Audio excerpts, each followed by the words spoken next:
Thank you, Doctor. My name is Patrick Quinlan. I'm a lawyer in private practice in Providence at the firm of Quinlan and Durant.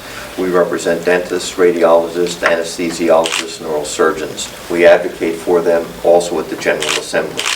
By way of background, I spent 8 years as a prosecutor, 4 years with the feds, 4 years with the Attorney General's office. So I'm going to address today is what is the purpose of the PDMP, how does it work, how would it change under this law, and why we oppose it. So I'm going to walk through some of the steps and how currently law enforcement could obtain information legally using the warrant process. So how does the PMP work? I was going to say Dr. Smith or Dr. Jones, but there is a Dr. Jones and Dr. Smith in Rhode Island, so I'll say Dr. Quinlan, and I'm not a doctor. Just play one at a press conference. So I do surgery. Before I do surgery, I check the PMP. I check the PMP, I'm checking for a few things. One, drug interactions. I'm checking, is this person a drug seeker? Should I be alert? This person going to be asking or pressing me for more drugs? So I really look at that first. I'm required to look at that first under Rhode Island law. The patient then takes the prescription, goes to the local pharmacy to fill it. The pharmacy enters the information, the patient name, the drug, the quantity, the date the prescription was rendered or issued, the date the prescription was filled, and how many refills are available on that prescription. So all of that data gets entered very quickly into the PDMP. It's kept for 5 years under the existing law, although files that were migrated in will be kept for 10 years. The older files that are being migrated in, they're in there for 10 years. So the process under existing law, if law enforcement wants to get at information in the PDMP, there's a very simple process. Pursuant to a valid search warrant based on probable cause to believe a violation of law, state or federal law has occurred, they can then issue a subpoena to the health department to obtain access from the prescription monitoring database. And that would be a warrant issued by a judge.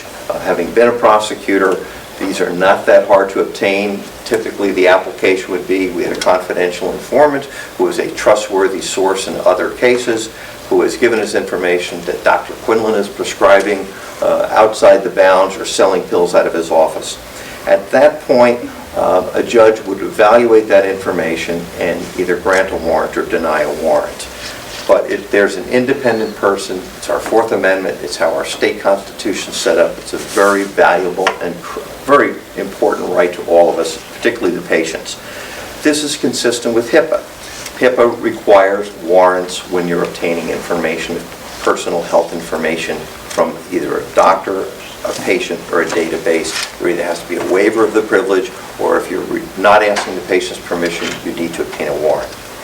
So the access in the current law to the federal and state agencies, it's Food and Drug Administration, DEA, and the Rhode Island Attorney General's Medicaid Fraud Unit and their Patient Protection Unit. The agency would submit their credentials that we are, in fact, a qualified law enforcement agency under the statute. They would submit a case number.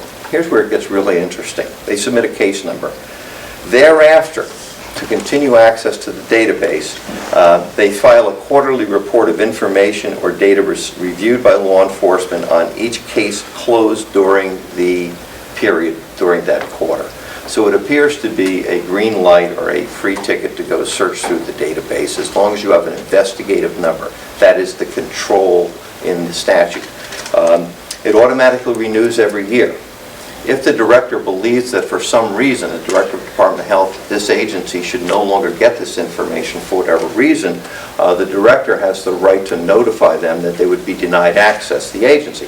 However, there's a very quirky piece of language in there that requires you to notify the Senate President and the House Speaker prior to terminating someone's access. So whether it de facto is a legislative issue at that point, I don't know, but I've never seen, having done this for 30 years, I've never seen a clause like that in the law. So, we're asking the governor to veto this bill, not to let it just pass without signature, and certainly not to sign it.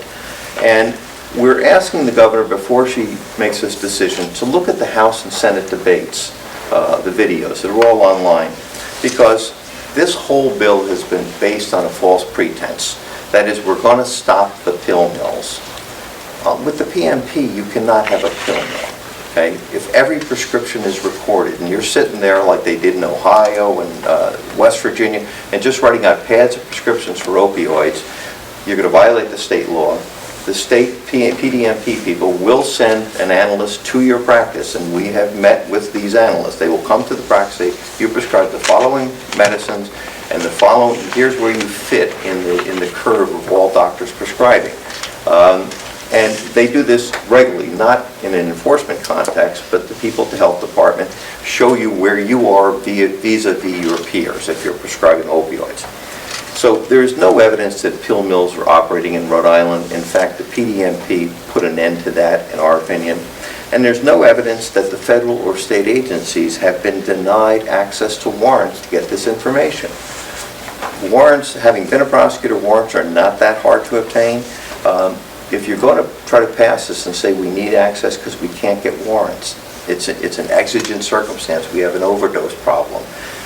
Unfortunately, that's not the context. It's based upon the representations that we're trying to stop pill mills, and that the patients really don't fit in this equation. It's the doctors who are doing this. So our opinion is that the governor should veto this bill. And one thing really to remember, and I think Dr. Fessler touched on this, the patient does not give consent to put that information into that database. The patient goes to the doctor, gets a prescription. The doctor's required to tell the patient this is going into a database. They have no consent going in. Now they have no consent going out. Because if the PDMP wants to give it up to law enforcement agencies, they can do so without ever telling the patient that their data has been given out. So we oppose this bill on those grounds and basic fundamental civil rights grounds. So.